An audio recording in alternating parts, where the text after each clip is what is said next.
எல்லோருக்கும் வணக்கம். இன்றைய தினம் வரலாற்றில் ஒரு பொன்னான நாள். இன்றைய தினத்தை மாண்புமிகு முதலமைச்சருடைய தமிழக வெற்றி கழகத்துடைய வெற்றி நாளாக வரலாற்றில் நாங்கள் பதிவு செய்கிறோம். பெரியார் அவர்கள் கனவு கண்ட, புரட்சியாளர் அம்பேத்கர் அவர்கள் கனவு கண்ட, பேரறிஞர் அண்ணா அவர்கள் கனவு கண்ட சமூக நீதி, மதசார்பற்ற ஒரு அமைச்சரவையை மாண்புமிகு தமிழ்நாடு முதலமைச்சர் உருவாக்கியிருக்கிறார். இந்த தேர்தலில் என்ன பெரிய வெற்றின்னு கேட்டுட்டு இருக்காங்க எதிர்கட்சிகள். இந்த தேர்தலில் பணபலம் தூக்கி எறியப்பட்டிருக்கு. சாதியின் அடிப்படையில் ஏற்படுத்திய தேர்தல் அரசியல் மக்கள் தூக்கி எறிந்திருக்காங்க.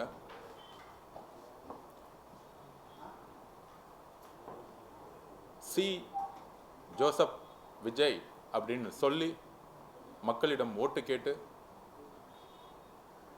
மத அரசியலை தூக்கி எறிந்திருக்கார் எங்களுடைய தலைவர்.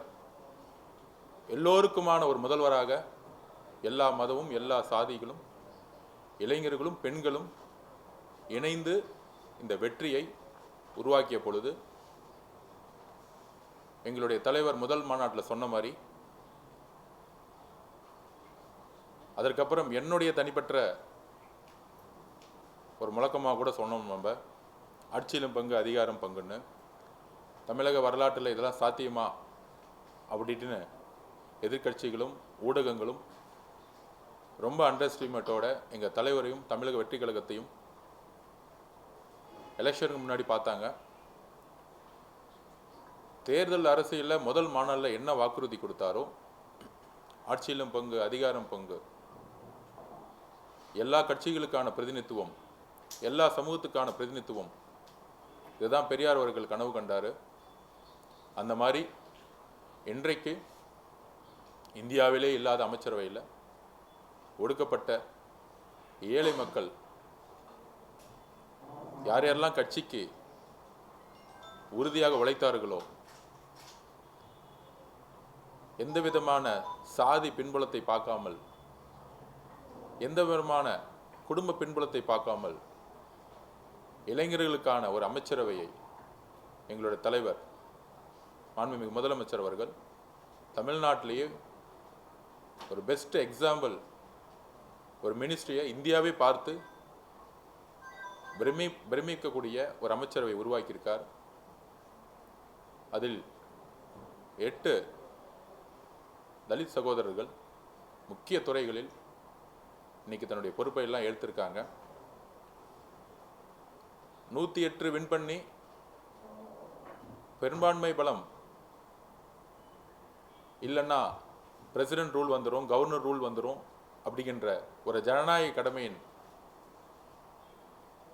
ஒரு முக்கியமான பங்கெடுப்பாக காங்கிரஸோடைய தலைவர் திரு ராகுல் காந்தி அவர்கள், மாநில தலைவர்கள் ஒருங்கிணைந்து முதல் ஆதரவை கொடுத்து, கம்யூனிஸ்ட் தோழர்கள், மார்க்சிஸ்ட் கம்யூனிஸ்ட் கட்சியுடைய தலைவர் திரு பேபி அவர்கள், இங்கே இருக்கக்கூடிய திரு சண்முகம் அவர்கள், தோழர் வீரபாண்டி அவர்கள், அதுக்கப்புறம் என்னுடைய ஆசான் திரு திருமாவளவன் அண்ணன், ஐஎம்எல் காதர் மொய்தீன் பெரியவர் அவர்கள் ஒரு ஜனநாயக கடமையுடன் அன்கண்டிஷனல் சப்போர்ட், ஆட்சியில் பெரும்பான்மையை உடன் நடத்துறதுக்கு அன்கண்டிஷனல் சப்போர்ட் கொடுத்தாலும் எங்களுடைய தலைவர் மாண்புமிகு முதலமைச்சர் சொன்ன வாக்குறுதியின்படி ஆட்சியிலும் பங்கு அதிகாரம் பங்கு என்கின்ற உறுதியை அனைத்து தோழமை கட்சிகளுக்கும் தனிப்பட்ட முறையில் அழைப்பு விடுத்தார். அதுக்கப்புறம் என்னுடைய பேட்டியை நான் கொடுத்துருந்தேன், அழைப்பு எடுத்திருந்தேன், பொதுவெளியில் அழைப்பு எடுத்திருந்தோம். அதை ஒவ்வொரு கட்சியினுடைய உயர்மட்ட குழுக்கள் கலந்து ஆலோசித்து காங்கிரஸ் 2 அமைச்சர்களும் சுமார் 59 வருஷம் கழிச்சு காங்கிரஸில் இன்னைக்கு அமைச்சர்கள் உருவாகியிருக்காங்க.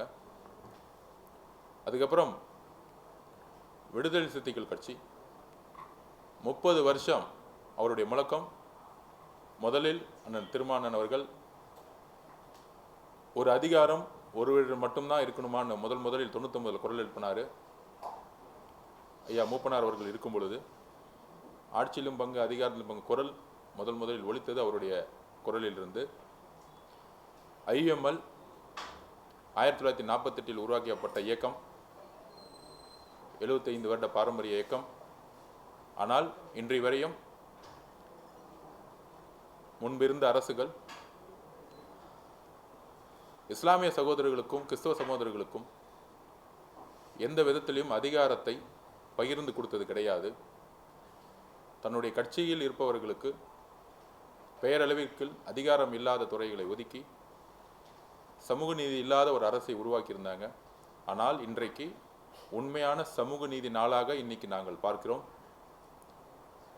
இன்றைக்கு கவர்னர் பதவியேற்ப பிறகு மாண்புமிகு முதலமைச்சர் அவர்கள் அண்ணன் திருமானன் அவர்களையும் காதர் மொய்தீன் பெரியவர் அவர்களை பார்த்து, இன்றைக்கு தான் நான் மன நிறைவோடு இருக்கிறேன், இந்த அமைச்சரவை இன்றைக்கு தான் முழுமை பெற்றது அப்படின்னு தன்னுடைய அன்பை பகிரும் பொழுது எல்லோரும் ஒரு உணர்ச்சி பூர்வமான ஒரு நேரமாக காலையில் கவர்னர் ஆஃபீஸில் ஒரு நல்ல தருணமாக இருந்துச்சு. ஸோ இன்றைக்கு பொறுத்த வரைக்கும் எங்களுக்கு உண்மையான பெரியார் கனவு கண்ட, புரட்சியாளர் அம்பேத்கர் கனவு கண்ட ஒரு சமூக நீதி நாள் இன்றைக்கு தான் முழுமை பெற்றிருக்கிறது. நாங்கள் தேர்தலில் வேலை செய்யும் பொழுது இன்றைக்கு தான் ஊடகங்கள் இவர் இந்த சாதி, இவர் அந்த சாதி அப்படின்னு இன்னைக்கு விவாதிக்கிறாங்க. ஆனால் தமிழக வெற்றி கழகத்தை பொறுத்தவரை வேட்பாளர்களை நாம் நியமிக்கும் போதும் சரி, தேர்தல் பிரச்சாரங்களை பார்க்கும்போதும் சரி, ஊடக நண்பர்களுக்கு தெரியும், மக்களுக்கு தெரியும், மக்கள் சாதியின் அடிப்படையில் ஓட்டு போடவில்லை. எதிர்கட்சிகள் தவறாக பிரச்சாரம் பண்ணுறாங்க, இந்து அறநிலைத்துறையில் இந்த கம்யூனிட்டிலேருந்து போட்டிருக்காங்கன்னு. ரமேஷ் அவர்களோட கம்யூனிட்டி அவர் இருக்கிற வரைக்கும் எங்களுக்கு தெரியவே தெரியாது. தமிழக வெற்றி கழகத்தை பொறுத்த வரைக்கும் எல்லோரும் இளைஞர்கள், பெண்கள் அதிகம். சாதியின் உணவின் அடிப்படையில் எப்பொழுதும் தேர்தல் எதிர்கொண்டது கிடையாது. அப்படி இருக்கும் பொழுது எல்லா துறையிலும் தமிழக வெற்றி கழகத்தில் ஒரு வருஷத்துக்கு முன்னாடி பார்த்துருப்பீங்க, 3 வருஷத்துக்கு முன்னாடி பார்த்துருப்பீங்க, எதிர்கட்சிகள் தமிழக வெற்றி கழகம் வெற்றி பெறவே பெறாது, எங்கள் தலைவர் முதலமைச்சர் ஆக மாட்டான்னு அண்டர்எஸ்டிமேட் பண்ணியிருந்தாங்க. ஆனால் நாங்கள் இளைஞர்கள் எல்லோரும் கடுமையாக உழைத்தோம். தேர்தல் அரசியலில், கட்சியிலுடைய பிரச்சாரத்தில் அப்படி யார் யாரெல்லாம் உழைத்தாங்களோ, இன்னும் உழைத்தவர்கள் லட்சக்கணக்கான பேர் இருக்காங்க. அதில் தலைவர் அவர்கள் எந்த விதமான அடிப்படையும் இல்லாமல் அவங்களோட உழைப்புக்கு ஏற்ற மாதிரி ஒவ்வொரு துறையும் அவரே முழு மனதுடன் எல்லாருக்குமான வாய்ப்பை கொடுத்துருக்கிறாரு. அதனால் இந்த பழைய தேர்தல் அரசியலாக இருக்கக்கூடிய இந்த திமுகவும் அதிமுகவும் இவர் இந்த சாதி அந்த மதம் அந்த அரசியல் எல்லாம் தமிழக மக்கள் தூக்கி எறிஞ்சிட்டாங்க. ஒவ்வொரு முடிவும் மதசார்பற்ற கொள்கையிலும் சமூக நீதியின் அடிப்படையிலும் ஒவ்வொரு அமைச்சரும், ஒவ்வொரு நிர்வாகியும்,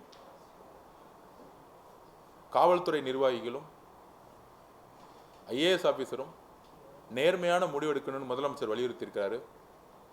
இந்த அரசு அந்த மாதிரி முடிவை தான் எடுக்கும். திருப்பியும் பதிவு பண்ணுறோம், இந்த அரசு பெரியார் அவர்களுடைய கொள்கையிலும், அறிஞர் அண்ணா அவருடைய கொள்கையிலும், புரட்சியாளர் அம்பேத்கர் அவருடைய கொள்கையில் தான் வழி நடக்கும். அதற்காக தான் தேர்தல் அரசியலில் மெஜாரிட்டி இல்லாத போது அதிமுக கிட்ட சப்போர்ட் கேட்டிருந்தா ஈஸியாக கவர்மெண்ட் ஃபார்ம் பண்ணி முடிப்போம். ஆனால் ஒவ்வொரு கட்சியுடைய தோழமை கட்சிகளுடைய நம்பிக்கையை நாங்கள் உருவாக்கினோம். இந்த அரசு மதசார்பற்ற கொள்கையிலும் சமூக நீதி கொள்கையிலும் உறுதியாக இருக்கும் என்பதை காங்கிரஸ் தலைவர் திரு ராகுல் காந்தி அவர்களிடம் வெளிப்படுத்தினோம். அதை அவர் நம்பினார். எங்களுடைய முதல்வர்களும் அவர்களும் ஒரு சகோதரர் போல ஒரு உறவை இன்றைக்கு உருவாக்கி இருக்கிறார்கள்.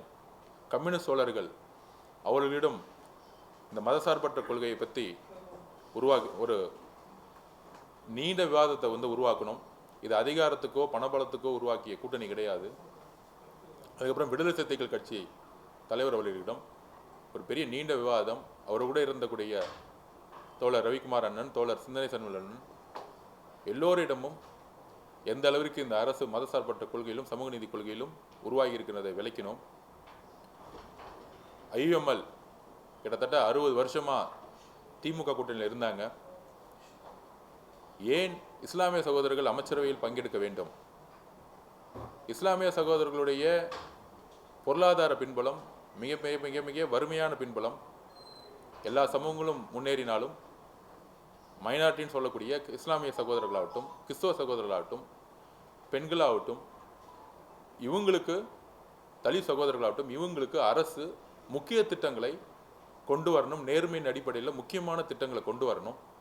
அப்படி கொண்டு வரும் பொழுது இஸ்லாமிய சமூகத்துடைய பிரச்சனைகளை சிறு வயதிலிருந்தே உணர்ந்த ஒரு சகோதரர் அமைச்சராகும் பொழுது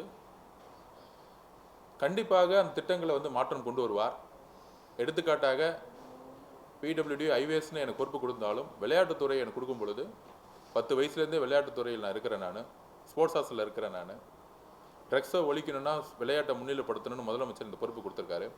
அந்த மாதிரி எந்தெந்த துறையை யார் யாரிடம் கொடுத்தா வாய்ப்புகளை கொடுத்தா மக்கள்கிட்ட அவங்க 24 மணி நேரம் ஃபோக்கஸ் பண்ணுவாங்கிற ஒரே ஒரு விஷயம்தான் மாண்புமிகு முதலமைச்சருக்கு இருக்கே தவிர இந்த பழைய காலத்தில் இருக்கக்கூடிய 2 கட்சிகளுடைய ஒரு அண்டர்ஸ்டாண்டிங்கோடு இருந்த ஒரு அதிகார பகிர்வு கிடையாது. எந்த கட்சியும் இந்த அதிகார பகிர்வை நோக்கி போனதில்லை. அதனால் ஒரு இயற்கையான ஒரு குடும்பமாக எல்லோரும் இன்றைக்கு சேர்ந்த இயற்கையாகவே சேர்ந்த மக்கள் விரும்பிய ஒரு சமூக நீதி நாளாக இன்றைக்கி மாண்புமிகு முதலமைச்சர் இந்த நாளை பார்க்குறாரு. மக்கள் இன்றைக்கி எல்லா கட்சிகளும் சரி, காங்கிரஸ் கட்சிகளும் சரி, விடுதலை சிறுத்தைகள் கட்சியுடைய தொண்டர்கள் தமிழகம் முழுவதும் முதல் முறையில் அதிகாரத்துக்குள்ளே ஒரு அமைச்சரவையிலுக்குள்ளே வந்த செய்தியை எல்லோரும் தன் வீட்டில் ஒரு பெரிய ஒரு பண்டிகை மாதிரி கொண்டாடுறாங்க. அதில் நெகிழ்ச்சியான தருணம் நேற்று ஐஎம்எல் ஆஃபீஸில் திரு ஷாஜகான் அவர்கள் எல்லோரும் இஸ்லாமிய சகோதரத்தை கட்டி பிடிச்சி ஒரு ஒரு கண்ணீரோட இந்த பொறுப்பை எடுத்ததை நம்ம பார்த்துருப்போம், சோசியல் மீடியாவில் வந்திருக்கோம். ஸோ உண்மையான சமூக நீதினால நாங்கள் இதை பார்க்குறோம். கண்டிப்பாக மாண்புமிகு முதலமைச்சர் அவர்கள் உருவாக்கிய இந்த அமைச்சரவை மக்களுக்கானதாகவும் ஒடுக்கப்பட்ட ஏழை மக்களுக்கான சிறந்த திட்டங்களை கொடுக்குங்கிற நம்பிக்கையை நாங்கள் வெளிப்படுத்துகிறோம். அதில் ஒரு வருத்தத்திற்குரிய பதிவு என்னன்னா, திமுக தலைமையில் 21 கூட்டணி கட்சிகள் தேர்தலை எதிர்கொண்டாங்க. பொதுவாக தேர்தல் முடிஞ்ச உடனே கூட்டணிங்கிறது அந்தந்த தலைமையும் அந்தந்த கட்சியும் முடிவு செய்யக்கூடிய இடத்துல அவங்களுக்கான ஜனநாயக கடமை இருக்குது. எந்த கட்சியும் திமுகவுக்கு அடிமை சாசனத்தை எழுதிய கட்சி கிடையாது. இத்தனை நாள் திமுக கட்சி ஒவ்வொரு கட்சியும் அடிமை சாசனத்துடன் எழுதின ஒரு வரலாறு தான் பார்த்துருப்போம். அப்படி இருக்கும் பொழுது அண்ணன் திரு ராஜா அண்ணன் ஒரு முன்னாள் ஒன்றிய அமைச்சராக இருந்தவர். அப்புறம் அவருடைய பதிவு கூட்ட அண்ணன் திருமாவளவனையும் விசிக தோழர்களையும் பார்த்து திமுக தலைவரும் திரு உதயநிதி அவர்களும் நாங்கள் ஏன் தோற்றோம் என்ற ஒரு ஆராய்ச்சி செய்யறதுக்கு 36 பேர் அப்பாயின்மெண்ட் பண்ணியிருக்காங்க. இன்னும் அவங்களுக்கு புரியல ஏன் தோத்தோன்னு. அரசியலில் ஒரு கட்சியையும் ஒரு தலைவரை தாக்கும் பொழுது ஒரு பெண்ணுடைய உறவை அடிப்படையாக வைத்து எப்பொழுதும் ஒரு பெண்ணை நோக்கிய ஒரு விமர்சனத்தை உருவாக்கிட்டே இருப்பாங்க. அப்படி திரு ராஜா அண்ணன் அவர்கள் வாயில சொல்ல முடியாத அளவிற்கு தலித் சகோதரர்கள் மட்டுமல்ல, ஒட்டுமொத்த தமிழ்நாட்டு மக்களும் மதிக்கக்கூடிய கொள்கை தலைவராக இருக்கக்கூடிய அண்ணன் திருமாவளவன் அவர்களை பார்த்து ஒரு பதிவை பதிவு பண்ணாரு. அந்த வார்த்தையை நான் சொல்றதுக்கு தயக்கமா இருக்கு. அந்த வார்த்தைகளை விசிக தொண்டர்கள் மீதும் அண்ணன் திருமாவளவன் மீதும் பதிவு செய்ய வேண்டிய ஒரு நோக்கமே நாங்கள் கண்டிக்கத்தக்கது. எதிர்க்கட்சி அரசியலை நாங்கள் வரவேற்கிறோம். நாங்கள் செய்யக்கூடிய தவறுகளை சொல்லும் பொழுது மக்களுக்காக திட்டங்களை மாற்ற முடியும். ஆனால் தனிநபர் விமர்சனத்தையோ ஒரு கட்சியினுடைய தலைவரையோ இல்லை ஒரு கட்சியினுடைய தொண்டர்களையோ பெண்ணுடைய உறவை மையப்படுத்தி பேசுவது இது பெரியார் சொன்னதும் கிடையாது, அறிஞர் அண்ணா சொன்னது. குறிப்பாக பெரியாரும் அண்ணா அவர்களும் கற்றுக் கொடுத்த பாடம் கிடையாது. திமுக எப்பொழுதும் சொல்லும் கடமை, கண்ணியம், கட்டுப்பாடு. இன்றைக்கு திமுக கடமையும் இல்லை, கண்ணியமும் இல்லை, கட்டுப்பாடும் இல்லை. கலைஞர் அவர்களுடன் அந்த 3 கோட்பாடையும் மறந்துட்டாங்க. அதனால தான் இந்த மாதிரி ஒரு துணை பொதுச்செயலாளர் இருக்கக்கூடியவர்கள் இந்த மாதிரி பதிவு பண்ணிட்டு இருக்காங்க. இதற்கு திமுக தலைவராக இருக்கக்கூடிய திரு மு.க. ஸ்டாலின் அவர்களுடைய விளக்கம் என்ன? ஒரு கூட்டணியில் இருக்கும் பொழுது நட்புங்கிறது கூட்டணி இது முறிவல்ல. இன்னைக்கு தமிழக மக்களுடைய பீப்புள் மேண்டேட், அதை ஜனநாயக சக்திகள் அதை நிறைவேற்றியிருக்காங்க. திமுக எதிர்க்கட்சியாக செயல்படும் போது நாங்கள் அரவணைக்கிறோம். தமிழ்நாட்டின் முதல் முறையாக எங்களுடைய முதலமைச்சர் வெற்றி பெற்றவுடன் எதிரி அரசியல் செய்யாமல் திமுக தலைவர் அவர்களுடைய வீட்டிற்கே சென்று மரியாதை நிமித்தமாக சந்தித்தார். இந்த ஜனநாயக பண்பு தமிழக வெற்றி கழகத்திற்கும் புதிதாக தோன்றிய எங்களுக்கும் இருக்கிறது. ஆனால் 75 வருஷ கட்சின்னு சொல்லக்கூடிய திமுகவுக்கு அந்த ஜனநாயக பண்பு இல்லை. திரு அண்ணன் ராஜா அவர்களுடைய அந்த ட்வீட்டை நாங்கள் கண்டிக்கிறோம். அதற்கு பயங்கரமான மன்னிப்பு தமிழக மக்கள் மீதும் விசிகே தலைவர் அண்ணன் திருமாவளவன் மீதும் அவர்கிட்ட மன்னிப்பு கேட்கணுங்கிறது எங்களுடைய கோரிக்கை. மேடம் கனிமொழி மேடம் எப்பொழுதுமே குரல் கொடுப்பாங்க. ஆனால் திமுகவில் தன்னுடைய சக தோழராகக்கூடிய துணை பொதுச்செயலாளர்கள் பெண்ணையினுடைய உறவை வைத்து பேசக்கூடிய அந்த வார்த்தைகளுக்கு கண்டனம் தெரிவிக்கணும்னு நாங்கள் கேட்டுக்கிறோம். இந்த மாதிரி சொற்களை சோசியல் மீடியாலையும் ஒரு பெண்ணை நோக்கி விமர்சனம் வரும்பொழுது கண்டிப்பாக காவல்துறையை கம்ப்ளைண்ட் பண்ணும்பொழுது நடவடிக்கை எடுக்கணும்னு நாங்கள் சொல்லியிருக்கிறோம். ஏன்னா இந்த அரசை உருவாக்கியது பெண்கள். எந்த பெண்கள் மீதும் சோசியல் மீடியாலேயோ இல்லை அரசியல் ரீதியானையோ ஒரு தாக்குதல் ஏற்பட்டால் கடுமையாக சட்டம் ஒழுங்கை நிலைநாட்ட பெண்களுடைய பாதுகாப்பையும் மாண்பையும் உறுதி செய்ய நாங்கள் காவல்துறையை நாங்கள் கேட்டுக்கொண்டிருக்கிறோம். அதுக்கப்புறம் திமுக தலைவர் கனிமொழி மேடம் நேற்று ஒரு ட்வீட் பண்ணியிருந்தாங்க. நாங்கள் அவர்கள் மீது எப்பயுமே மரியாதை வச்சுருக்கோம். தமிழ் தாய் வாழ்த்தை பற்றி சொல்லியிருந்தாங்க. இதை நாங்கள் ஆல்ரெடி இதை பற்றி விளக்கம் கொடுத்துருந்தோம்.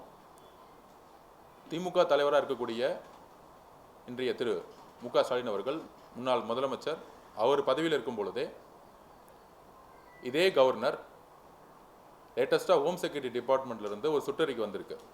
இது லேட்டஸ்ட்டாக வந்தது. அந்த சுற்றறிக்கையில் இந்தியா முழுவதும் வந்தே மாதத்தை முதல்ல பாட சொல்லியிருக்காங்க. கவர்னர்கிட்ட அந்த சுற்றறிக்கை வந்திருக்கு. நம்மளுடைய நிலைப்பாடு இது வரைக்கும் அரசு நிகழ்ச்சிகள் எதுவும் இது வரைக்கும் நம்ம தொடங்கலை. எல்லா துறை சார்ந்த செயலாளர்கள் அப்பாயின்மெண்ட் பண்ணிகிட்ருக்கோம். இப்போ முதல் நிலவு பதவியேற்பு விழா முதல் நாளே மாண்புமிகு முதலமைச்சர் ஒரு 5 நிமிடம் இதை பற்றி பேசினார் கவர்னர்கிட்ட. எங்களுடைய கட்சி பேரே தமிழக வெற்றி கழகம், தமிழுக்கு தான் எப்பொழுதும் முன்னுரிமை. அதனால் தமிழ் தாய் வாழ்த்தை முதல்ல நீங்கள் பாடணும்னு சொன்னார். அதுக்கப்புறம் தனிப்பட்ட முறையில் நானும் கவர்னரை பார்த்தேன். ஆனால் அவர் சொன்னது ஹோம் செக்ரட்டரியில் என்ன சர்க்குலர் வந்திருக்கோ அதை தான் நாங்கள் ஒபே பண்ண முடியும்னு அவர் சொன்னார். பதவி விழா முடிந்தது. 2வது அரசு நிகழ்ச்சியும் பதவி விழா தான், 3வது அரசு நிகழ்ச்சியும் பதவி விழா தான். இதற்கு முன்பே திரு மு.க. ஸ்டாலின் அவர்கள், திமுக தலைவர் மு.க. ஸ்டாலின் அவர்கள் முன்னாள் முதலமைச்சராக இருக்கும்போது பொறுப்பில் இருக்கும் பொழுது சென்னை உயர்நீதிமன்றத்தில் பதவியேற்கும் பொழுது, நீதிபதி பதவியேற்கும் பொழுது இதே நடைமுறையை கவர்னர் கடைபிடித்தார். அப்பொழுது மு.க. ஸ்டாலின் அவர்கள் பதிவு போட்டிருந்தார், தமிழ் தாய் வாழ்த்து முக்கியங்கிறது அந்த நிலைப்பாடு தான் சொல்லியிருந்தாங்க. தமிழக வெற்றி கழகத்தை பொறுத்தவரை மாநில சுயாட்சி கொள்கையில் நாங்கள் உறுதியாக இருக்கிறோம். பேரறிஞர் அண்ணா என்ன கூறினாரோ, தமிழ் தாய் வாழ்த்து பாடாமல் இருப்பது மாநில சுயாட்சிக்கு எதிராக எழுப்பிய குரல் என்கிறதை நாங்கள் பதிவு செய்கிறோம். கண்டிப்பாக சட்ட வல்லுநர்களுடன் நாங்கள் அதை பற்றி டிஸ்கஷன் நடந்துகிட்டு இருக்கு. இந்த சுற்றறிக்கைக்கு எதிராக கோர்ட்டுக்கு போக முடியுமா அப்படிங்கிற ஒரு விஷயத்தை நாங்கள் டிஸ்கஷன் பண்ணிட்டு இருக்கோம். கவர்னரிடம் நாங்கள் வந்து 2-3 தாட்டி பேசி பார்த்தோம். அவரை பொறுத்தவரையும் ராஜ்பவனில் கவர்னருடைய தலைமையில் நடக்கக்கூடிய நிகழ்ச்சிகள் எல்லாத்துலேயும் ஹோம் மினிஸ்டருடைய சர்க்குலர் தான் நான் ஃபாலோ பண்ணுவேங்கிறது அவர் நிலைப்பாடு எடுத்துட்டாரு. தமிழக அரசினுடைய நிகழ்ச்சிகள் மாண்புமிகு முதலமைச்சர் தலைமை தாங்கிக் கொண்ட எல்லா நிகழ்ச்சிகளையும் தமிழ் தாய் வாழ்த்து தான் முதலில் இடம்பெறும். அதில் நாங்கள் உறுதியாக இருக்கிறோம். மாநில சுயாட்சி கொள்கையில் நாங்கள் உறுதியாக இருக்கிறோம். இருமொழி கொள்கையில் நாங்கள் உறுதியாக இருக்கிறோம். கல்வித்துறையில் எந்த அழுத்தங்கள் வந்தாலும் மாநில சுயாட்சி கொள்கையை விட்டுக் கொடுக்காமல் உறுதியாக இருக்கிறோம். மதசார்பற்ற கொள்கையில் நாங்கள் உறுதியாக இருக்கிறோம்.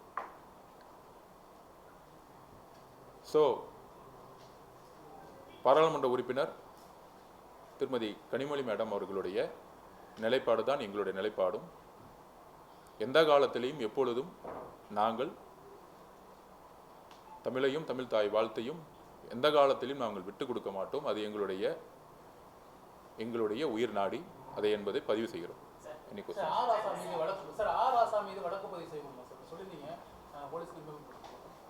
யாரையும் பழி வாங்கக்கூடிய நோக்கம் எங்களுக்கு இல்லை. நான் அண்ணன் திருமாவளவன் அவர்கள் வந்து 40 வருஷத்துக்கு மேலே என் மீது எவ்வளவோ விமர்சனம் வந்தால் கூட அண்ணன் மீது நான் எப்பொழுதும் வந்து ஒருமையில் பேசியது கிடையாது. அரசியலில் என்கிட்ட போய் பதிவு பண்ணி பொறுமையாரன்னு சொல்லியிருக்கிறாரு. அரசியலில் வேறுபாடுகள் வரலாம், ஆனால் தனிப்பட்ட தாக்குதல் இருக்கக்கூடாதுன்னு நாங்கள் நினைக்கிறோம். அதில் சொன்ன வார்த்தைகள் ரொம்ப ரொம்ப பர்சனலாக அவரையும் காயப்படுத்தியிருக்கு, விசிக்க தோழர்களையும் காயப்படுத்தியிருக்கு. அண்ணன் திருமாவளவன் அவர்கள் பதவிக்கோ பணத்திற்கோ ஆசைப்படுவோர் கிடையாது.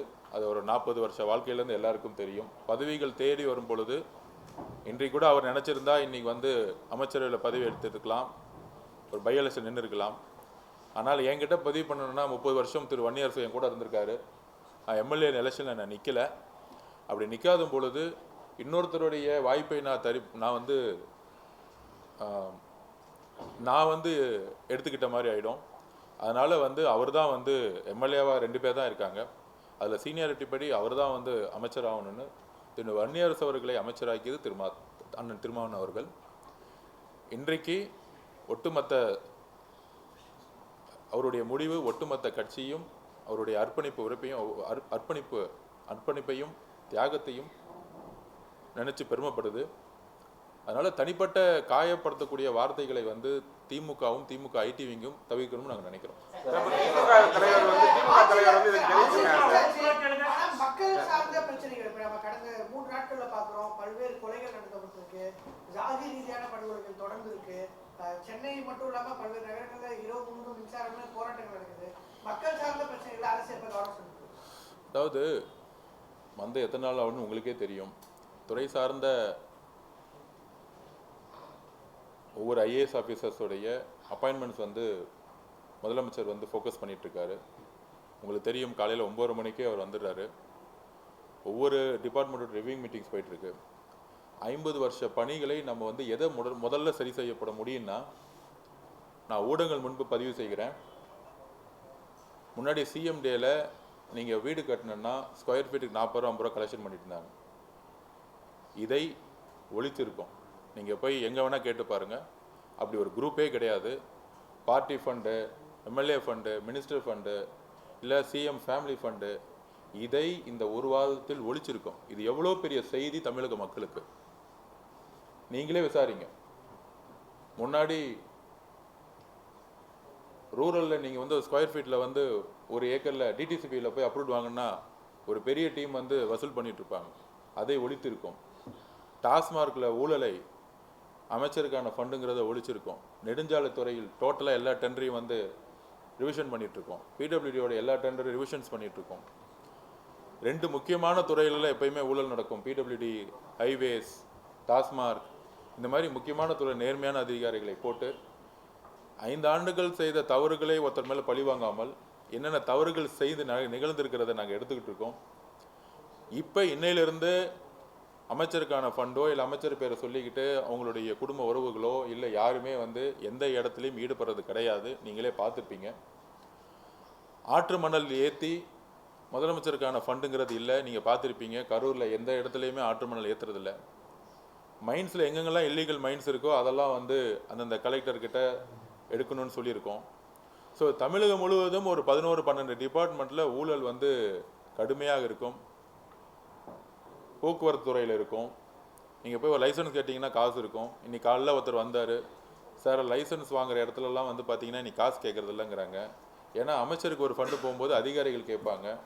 அந்த மாதிரி ஒரு ஷேர் முன்னாடி வந்து ஒரு ஒரு குடும்பத்துக்கு 15%, 11% மினிஸ்டரு, அதிகாரிகள் 7% இப்படின்னு சொன்னக்கூடிய ஒரு 35-36% கான்செப்டை இன்றைக்கு இந்த ஒரு 10 நாள் நாங்கள் தூக்கி எறிஞ்சிருக்கோம். இது ஒரு மிகப்பெரிய மாற்றம், தமிழ்நாட்டுடைய நிர்வாக ரீதியான ஒரு மிகப்பெரிய மாற்றம். அதற்கு முதலமைச்சர் அவர் சொன்ன மாதிரியே ஒரு க்ளீன் கவர்மெண்ட்டை, அது எவ்வளோ பெரிய சாதாரண விஷயம் இல்லை. ஒரு 50 வருஷமாக ஒரே சிஸ்டத்தில் முன்னாடி போன ஆட்சியில் இருந்தவங்க அதிமுக இருக்கும்போது 10% இருந்தது, அதிமுக வந்தவொடனே 12% தான் மாற்றினாங்க. எதுவுமே வந்து மாற்றலை. இன்னைக்கு 0% முதலமைச்சர் குடும்பத்துக்கு எதுவுமே இல்லை, முதலமைச்சருக்கு எந்த விதமான பார்ட்டி ஃபண்டும் கிடையாது, அமைச்சருக்கு எதுவும் கிடையாதுங்கிற ஒரு அரசியலையும் ஒரு நிர்வாகத்தையும் எப்படி உருவாக்கிங்கிறத நாங்கள் பதிவு பண்ணியிருக்கிறோம். நீங்களே மீடியாவே நீங்கள் போய் அனலைஸ் பண்ணுங்கள், எல்லா டிபார்ட்மெண்ட்லையும் போய் அனலைஸ் பண்ணுங்கள். அதனால் இந்த ஒரு பெரிய விஷயத்தை 50 வருஷங்களாக எந்த விதமான அரசியலும் உருவாக்கலை. அதில் நாங்கள் ஒரு ஒரு நிமிர்ந்த பார்வையுடன் சொல்லிக்கிறோம். இதை 50 வருஷத்தில் உருவாக்க முடியாத மாண்புமிகு தலைவர் எங்களுடைய முதலமைச்சர் அவர்கள் இதை உருவாக்கியிருக்காங்க. முதலமைச்சர் எவ்வளியோ அமைச்சர்களும் அவளி, அமைச்சர்கள் எவ்வளியோ எம்எல்ஏக்கள் அவளி, கட்சியும் அந்த வழியில் தான் நடந்துக்கிட்டு இருக்கு. கண்டிப்பாக இது ஒரு பெரிய நிர்வாக மாற்றம். காவல்துறையில் நல்ல ஆஃபீஸர்ஸ் வந்து இப்போ தான் அப்பாயின்மெண்ட் பண்ணிட்டு பார்த்துருப்பீங்க. கடுமையான நடவடிக்கை, கீழே வரைக்கும் இன்ஸ்பெக்டர் வரைக்கும் அதுக்கான ரிவிஷன்ஸ் போயிட்டுருக்கு. இன்னும் ஒரு மேக்ஸிமம் ஒரு டைம் கொடுங்க, ஒரு 60 நாள் டைம் கொடுத்தீங்கன்னா என்டையர் ஒரு நிர்வாக மாற்றத்தை நீங்கள் வந்து உங்களுடைய கண் முன்னாடி பார்ப்பீங்க. சார், இப்போ நீங்க பொதுப்பணித்துறையில ஆய்வு கூட்டம் நடத்திருக்கீங்க. மிக முக்கியமா பார்த்து சொன்னது பொதுப்பணித்துறை தான். பொதுப்பணித்துறையில முக்கியமானது என்ன பெரிய திட்டங்கள் கொண்டு வர போறீங்க? ஏன்னா ரொம்ப நாளைக்கு டேமும் கிடையாது, ஒண்ணுமே கிடையாது, தடுப்பணை எவ்வளோ கட்ட போறீங்க? அதே மாதிரி இந்த மராமத்து பணி எடுக்கும்போது எல்லாம் அந்த குளங்கள் கொட்டைகள் தூர்வாடுறது பொதுப்பணித்துறை பண்ணதா? ஏன்னா அங்கதான் பிரச்சனையே ஸ்டார்ட் ஆகுது. இப்போ வந்து நீங்க ஆய்வு கூட்டம் நடத்தி முடிச்சிருக்கீங்க, நீங்க உங்க துறையில என்ன மாற்றத்தை கொண்டு வர போறீங்க? இல்லை, முன்னாடி பொதுப்பணித்துறையினாலே வந்து எப்படி இருக்குன்னா, ஆற்றுல வந்து தூர் வராமலே தூர் வாரிட்டுன்னு பில்லை போடுவாங்க. இப்போ அப்படிலாம் கிடையாது. உண்மையான பணிகள் நடக்கும், அதை நாங்கள் உறுதிப்படுத்துகிறோம். இந்த போலியாக பில்லு போடுறது, கான்ட்ராக்டர்ஸ் வந்து போலியாக உருவாக்குறது, பினாமி பேரில் வந்து கம்பெனிஸை உருவாக்குறது, இது எல்லாத்தையும் ரிவிஷன் வந்து லாஸ்ட் 1 வீக் பண்ணிகிட்ருக்கோம். தமிழ்நாட்டிலேருந்து எல்லாரையும் வந்து கூப்பிட்டு அதுக்கான முதல் கட்ட பணிகளை சொல்லியிருக்கோம். எல்லா டெண்டரையும் நாங்கள் நிப்பாட்டியிருக்கோம். ஒரு 15 நாளில், அதுவும் எலெக்ஷனுக்கு முன்னாடி அந்த ஒரு மாதத்தை பார்த்தீங்கன்னா பழைய அரசு வந்து திருப்பி வந்துருங்கிற ஒரு பெரிய நம்பிக்கையில் அடுத்த 2 வருஷம் 1 வருஷத்துக்குலாம் டெண்டர் போட்டு அட்வான்ஸ் வாங்கியிருக்காங்க. ஸோ இந்த மாதிரிலாம் வந்து ஒரு அரசு வந்து செயல்பட்டு இருக்கிறது வந்து யாரையும் குற்றச்சாட்ட விரும்பலை. பழைய தவறுகள் என்னங்கிறது நான் தெரிஞ்சுக்கணும். ஆக்சுவலாக அதிலிருந்து ஒரு துறையை வெளியே கொண்டு வரணும். அதனால் வந்து 2 ரிவ்யூ மீட்டிங் முடிச்சிருக்கோம் நாங்கள். ஸோ அதே மாதிரி நெடுஞ்சாலைத்துறையிலும் அந்த பிரச்சனை தான் போயிட்டுருக்கு. ஸோ அந்த துறையை வந்து முழுசாக ஒரு 100 வருஷத்துக்கு மேலே இருக்கக்கூடிய துறைகள் இது. இன்றைக்கி இருக்க காலத்துக்குடைய ஒரு டெக்னாலஜி, டேஷ்போர்ட், சாஃப்ட்வேர்ஸ், இன்றைக்கி காலத்துமே அப்டேட் எப்படி பண்ணலாம், இப்போ பிடபிள்யூடியும் ஐவிஎஸ்சியும் எப்படி ப்ராஃபிட்டபிள் இன்ஸ்டிடியூஷனாக மாற்றலாம், எப்படி வந்து அமுல் நிறுவனம் வந்து எப்படி ப்ராஃபிட்டபிள் இன்ஸ்டிடியூஷனாக மாறுதோ. ஃபார் எக்ஸாம்பிள் இப்போ பிடபிள்யூ தான் வந்து எல்லா பில்டிங் கட்டுறாங்க. நான் வந்து சிம்பிளாக ஒரே ஒரு கொஸ்டின் கேட்டேன். நம்மக்கிட்ட எல்லா ஸ்ட்ரக்சர் இருக்குது, 6000 பேத்துக்கு மேலே எம்ப்ளாயிஸ் இருக்கிறாங்க. நம்ம வந்து இன்றைக்கி ஒரு பெரிய நிறுவனங்கள் இருக்கோம், எல்என்டி, டாட்டாலாம் இருக்கிறாங்க. ஒரு கன்ஸ்ட்ரக்ஷன் முடிஞ்சவொடனே 10% 15% ப்ராஃபிட் பண்ணுறாங்க.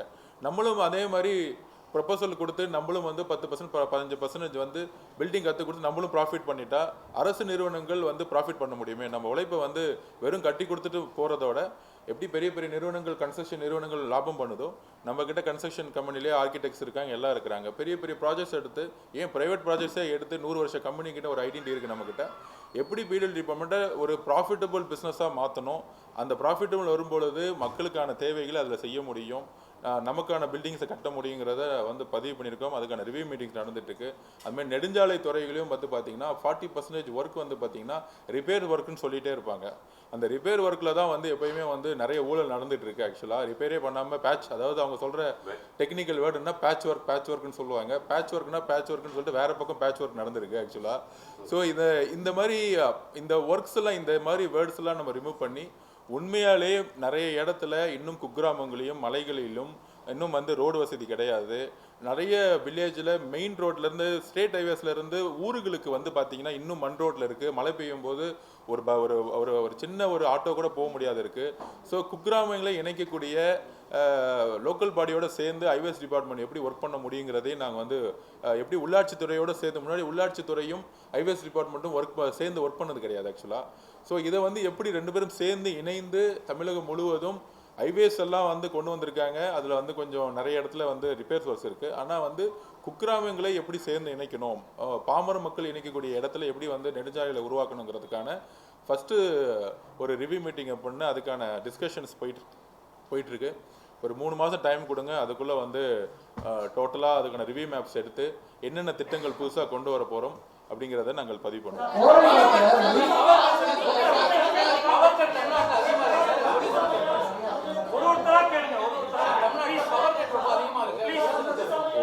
ஒரு நிமிஷம் அந்தந்த துறை சார்ந்த அமைச்சர்கள் வந்து இன்ட்ரி கொடுப்பாங்க. நான் வந்து ஒரே நிமிஷம் அந்தந்த துறை சார்ந்த அமைச்சர்கள் கொடுப்பாங்க. மித்த டிபார்ட்மெண்ட்டை பற்றி பேசுகிறதுக்கு அது வந்து என்ன சொல்கிறது, அது வந்து ஒரு மரபு கிடையாது. கண்டிப்பாக திரு நிர்மல் அவர்கள் அமைச்சர் அவர்கள் பேசும்போது சொல்லியிருக்காரு, லட்சக்கணக்கான கோடி ரூபாய் இந்த இடத்துல வந்து கடனை வந்து ஃபேஸ் பண்ணியிருக்கோம். அது இல்லாமல் ஊழல்கள் நிறைந்ததாக, நிலக்கரியில் நிறைய ஊழல் நடந்திருக்குன்னு சொல்லியிருக்காங்க. அதை ரிவ்யூ பண்ணிட்டு இருக்காரு. அவர் கடுமையாக கிட்டத்தட்ட 18 மணி நேரத்துக்கு மேலே மாண்புமிகு முதலமைச்சரோட தலைமையில் திரு நிர்மல் அவர்கள் வேலை செஞ்சுட்டு இருப்பாரு. கண்டிப்பாக மின்சாரத்துறையாரும் இந்த துறையை வந்து அட்ரஸ் பண்ணுவாங்க.